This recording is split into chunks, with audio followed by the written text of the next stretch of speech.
Welcome to Secondhand First Thought. Today I thought, I went to do some shopping at my local thrift store and I got a bunch of stuff that I want to show everybody because I'm quite excited about it. It was a day full of treasures.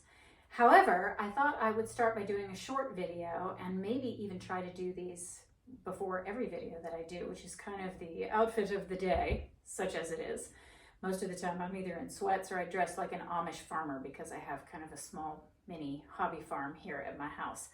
But when I have to leave the house, I try not to scare people, so I put some other clothes on. But 99% of my stuff has all been purchased secondhand, so I thought I would just show you some of the things that I wind up getting, like this cool pair of jeans. Jeans are very difficult for me to find because I am now officially middle-aged. And man, does your body change. Whew! Okay. So finding jeans has been really, really tricky. And I have been getting and sending back multiple jeans from ThredUp, which if you don't know about ThredUp, that's a really good online secondhand option of shopping. It's ThredUp.com. And they have an app that you can download, and they've got filters of all kinds of stuff. They make it pretty easy. They do have usually a restocking fee if you decide not to keep items, which is fine as long as I'm not going too crazy. It's fine because I figure that me driving back and forth to do returns is going to amount to more than they charge for the restocking fee. And because I have bought so much stuff and sold so much stuff through them, I tend to get kind of like bonuses, I guess, rewards they call them. And oftentimes I can have those restocking fees completely waived, which is great. So after multiple go-arounds, I found this pair of Page jeans, and I want to say that I got them for 20 something, maybe $30. And even though they are not the kind of oh so trendy, totally straight leg, they're a little bit skinnier, they are super soft, super stretchy, and they go with just about anything. So I kept those because they also fit, and they're high-waisted because, again, with the middle-aged thing, muffin top is a thing, y'all. Anyway, little layering t-shirt. That was also secondhand. That was like $5 from Goodwill. And then this sweater, which I quite like. It's cozy. It's appropriate for winter. It's got this Fair Isle design on it. It was a Rachel Zoe, and I picked it up from a thrift store, but it had this massive turtleneck here, and I wore it one weekend and just felt like I was constantly doing this to kind of get it off of my chin. And I am pretty sensitive now to different textiles. So I thought, well, I've either got to get rid of the sweater or I have to make some adjustments. And I know how to knit, not well, but I do know how. And oftentimes you build the body of your sweater and then you knit the neck on afterwards. And in this case, I got in there literally with a magnifying glass and saw that they had the neck completely separate, and then they had whip stitched it onto the body of the sweater. And so I got in there with my little scissors and I cut those stitches and just took the neck clean off. And it was, and still is a little bit, you know, there are these little like imperfections here and there.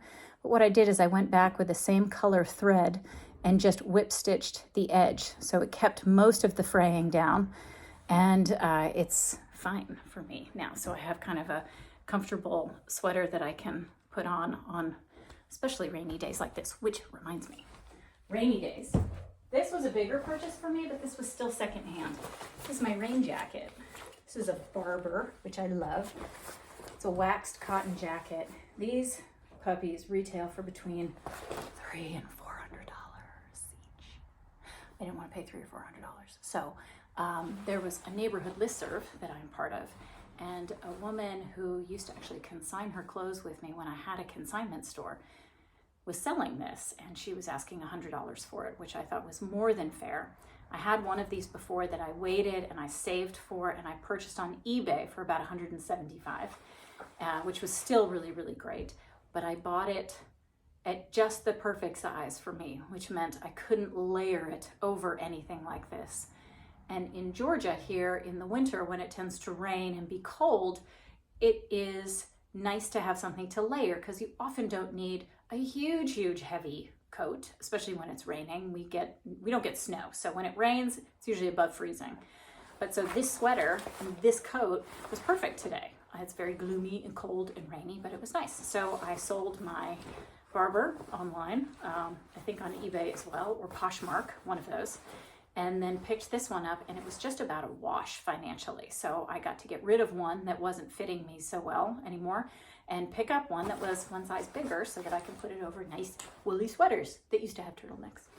So that's it for today. Oh wait, no, it's not. Shoes. Forgot about the shoes. Those are Fry boots that I bought 10 years ago when Fry was kind of just coming into this we are very, very chic moment in its fashion history. And here's another little tip for things like boots or Oxfords and sometimes sneakers. I have a size 8.5. It's about a 39.5 foot. And I often go and pick up my shoes in the men's department because the men's shoes that I can wear are about a 7.5 to an 8, which is usually an adolescent boy's size, which means they come into them and then they grow right out of them, oftentimes before they've been able to wear them. So if you're in that size range, looking in that department can be really, really great to find things that fit and that I like. So I've got several pairs of Oxfords that I've got. They were all next to zero wear, if any at all. And where women's shoes tend to be a little bit more flimsy, men's shoes tend to be made a little bit better because they're harder on their shoes. And they don't tend to buy them the way that women do, is every month we need a new pair of shoes. I don't know. They tend to buy them and stick with them. But so that's a good little tip too on the shoes. So really the only thing that I am currently wearing that did not come secondhand are my socks and my underwear and my glasses. And that's about it. So hope that gives you some motivation and some inspiration on how you can get stuff that you can wear that still looks good, is a fraction of the price, and is good for the planet. So I'll see you next time.